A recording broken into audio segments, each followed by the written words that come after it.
Welcome back everybody to the video series dedicated show on Bravo that lives to give strangers big old beer hugs. That's right, I'm talking about Below Deck Mediterranean Season 4, Episode 10. Yes, 10 double digits, everybody! And in this episode, we get uncomfortable from seeing Jack and Asia's PDA. Colin gets adorably awkward around June, and speaking of June, she still can't hear Hannah through her earpiece. Gosh, she is having the worst luck with that kind of thing. But let's start off on a high note this episode, and I want to give praise to the Deckhand team. They did a phenomenal job the rest of this Johnny Damon charter. They did a fantastic job working together. They have been getting on each other's nerves. There's been a lot of tension between at least Travis and Joao and Jack. And this episode, there was a lot of things going on, especially in the beginning. We had the anchor situation where the anchor was tied up and held by another anchor that some other boat dropped at the bottom of the seabed. Travis and Joao worked as a team. It took 2.5 hours, but you know what? They did a great job. And with all the situation that was going on with the weather and having to go to a different port and have to navigate into such a small little slip that they had to park the boat in, they did a fantastic job with their communication there, and then getting everybody packed up and ready to go back to the other port and get into that other slip. I mean, they were just on point this episode, and I just want to give a round of applause for them. I want to give an applause to Captain Sandy. Now, it is very solemn that we could see her as much as we did in this episode. She was very prominent, and I want to say it was a breath of fresh air. We got to see her in her element. We got to see her actually captain the boat.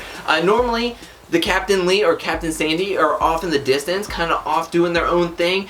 We know that they're doing something. We know that they're watching weather reports or doing captain-like things, doing the whole like Steamboat Willie type of situation. But in this episode, we got to actually see her do a ton of different jobs and got to see a very big spectrum of what it takes to be, or what it takes to be a captain on this kind of vessel. And I mean, she's looking at weather reports. She's calling in ports to see where she can put the boat in for the night, and doing all these different things, having to prepare for the future. And I mean, she deserved an ice cream break, and she got her ice cream. She parked in that boat like she was parking that boat like it was her job, and you know what, it kind of is her job. And she was just doing a fantastic job. She was killing it, and she was even putting her foot down when needed to be, especially with June. I mean, she was calling June, and she got a little taste of what Hannah's been dealing with for the past couple of days with June not answering her. And that's when Captain Sadie had a talk with her, was stern but fair, and then also gave her her radio, and you better answer it or else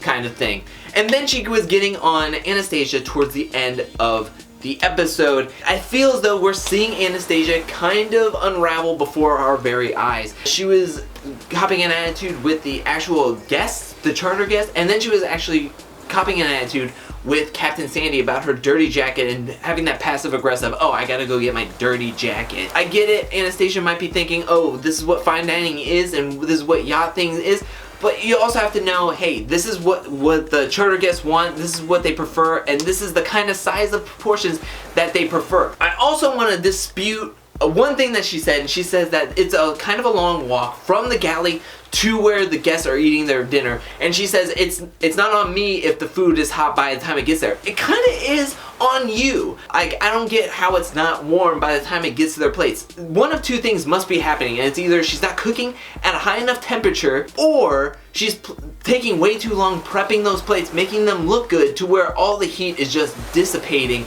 and then once they take it to them, it's like cold. And I'm sure it's kind of lukewarm by the time it gets there. I'm not saying that it's stone cold, but I mean, it's kind of on you. I hated the dinner with the lobster. I thought that was so bad. I thought that was such a terrible idea. I get that there was the burner mishap. Oh, I've never seen that happen before, either on Hell's Kitchen or at a restaurant.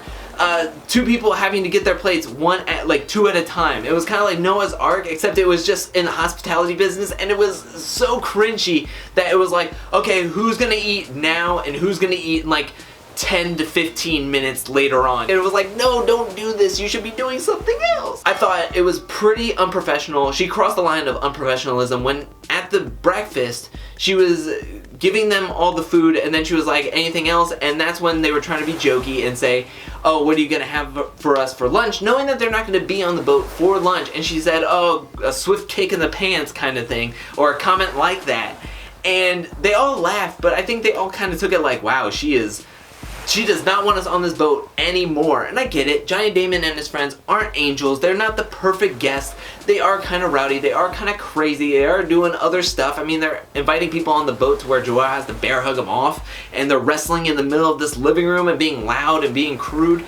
But these are the kind of people that get on these billion-dollar yachts kind of thing. So you have to be able to hide your emotions at least from them. And you can say it in the confessional, you can say it to the other crew members, but you don't say it to the actual people's face. And I kind of cringe really hard because I've never really seen that on Below Deck. But I feel as though Anastasia's time is kind of wearing thin, and it's not looking good for anybody, let alone Anastasia, in the next sneak peek for the next episode that's going to be coming up next week with the accounting group.